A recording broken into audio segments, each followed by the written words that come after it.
Happy Friday, ambitious readers. Welcome back to another edition of Reading Ambitiously. Every single week, my favorite part of the week is hearing from all of our readers that write in to tell me about their thoughts and share their feedback with me. And more often than not, readers are asking how we do this thing every single week. And I would say it's your feedback and your notes that inspire me to and motivate me to write this thing every week. But we also have a great system for writing Reading Ambitiously. And the importance of that system, well, that is at the heart of this week's big idea, which we call the stall. Now, the first time that I ever smoked a pork shoulder, the first few hours of that cook made me feel a lot smarter than I was.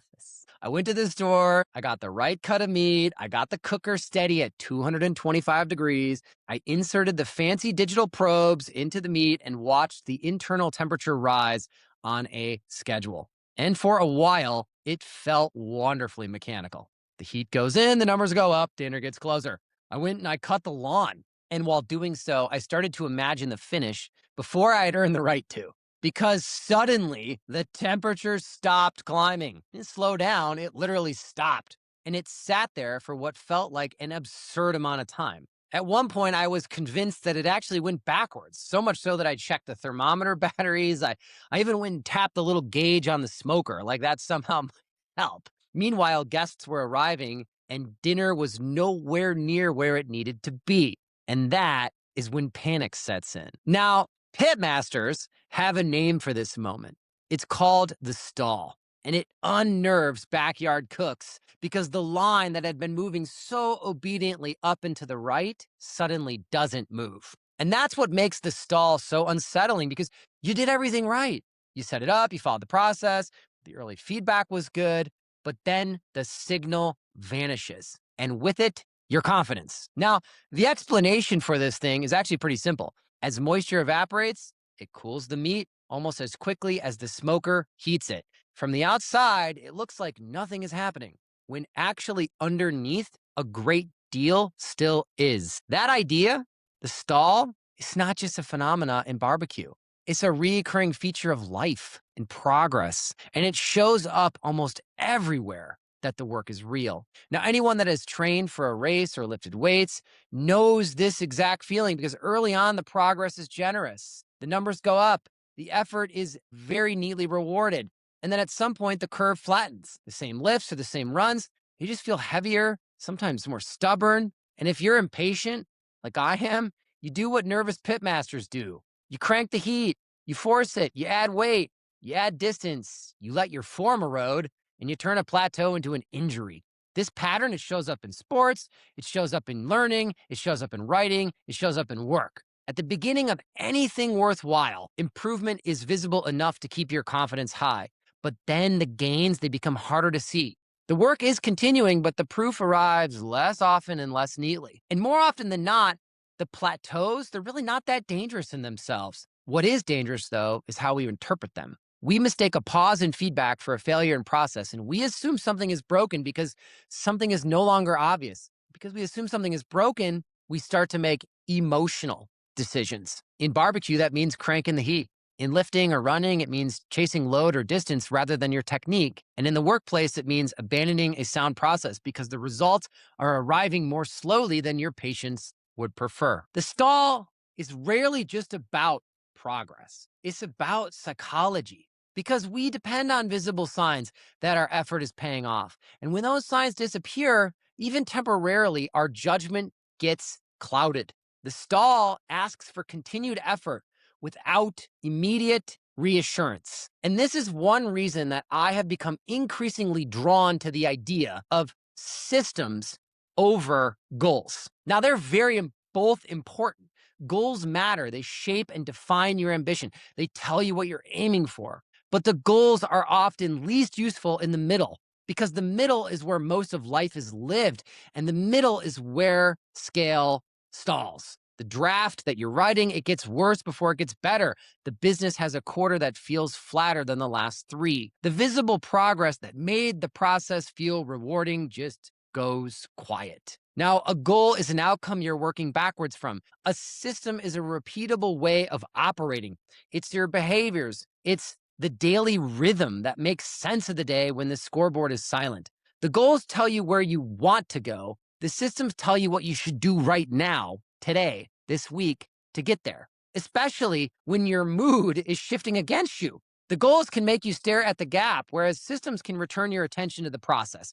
And goals ask, am I there yet? Whereas systems ask, did I actually just run the right play today? That is why systems matter the most when you are in a stall. When progress is obvious, almost any plan feels motivating. When progress becomes non-obvious, your psychology takes over. People improvise. They abandon the routines that were working. They reach for intensity when what they actually needed was consistency. They confuse urgency with wisdom. A good system protects against that. It gives you something much sturdier than mood. It shifts your attention from lagging outcomes to leading behaviors, and it lowers the odds that one bad day turns into a broken week. Most importantly, it tells you what you need to do when the signal disappears. And it doesn't require you to be heroic every single day. It gives you a repeatable way to keep running the play while the deeper work catches up. The design of these systems are going to vary by person, and they're deeply personal. But the principle of having one is not. A good system reduces the number of decisions you have to make when you're discouraged. The better question is not just what outcome do I want?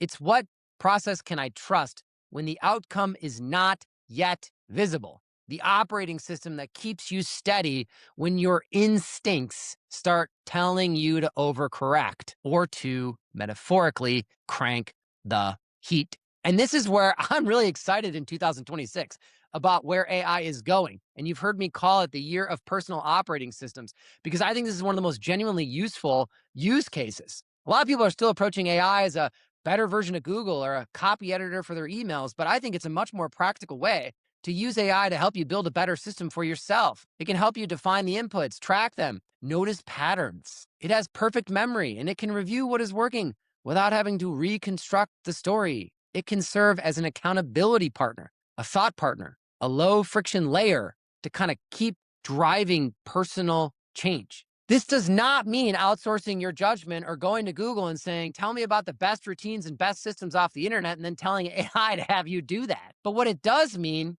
is that you now have access to an always-on partner that can help build something highly personal for you, shaped around your rhythms, your blind spots, the specific ways that you tend to lose the plot when you hit the stall. Now, one of the best ways to learn how to use AI may be very well to point it first at the oldest management problem you have, yourself. Well, the temperatures are getting a little warmer here in Chicago, and grilling season may be upon us. And I'm thinking back to that first cook this week. At the time, the stall felt like evidence that I had lost control of that cook.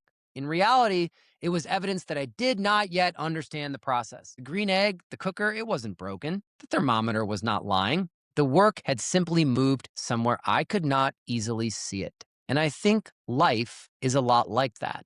Because the hardest moments are often not in the beginning, when uncertainty is expected, or even the end, when the result is visible and tangible. They are in the long middles, when effort is required, but reassurance has gone missing. That is when people start making emotional decisions. That is when they crank the heat. The stall has made me steadier in those moments. And I hope understanding this idea does the same for you, because I'm less eager to mistake silence for failure. It has reminded me that some of the most important forms of progress, they don't announce themselves in real time. They ask you to be consistent first, to show up every day, and the proof comes later. I hope you have a great weekend, ambitious readers. It's my pleasure to be with you every single week.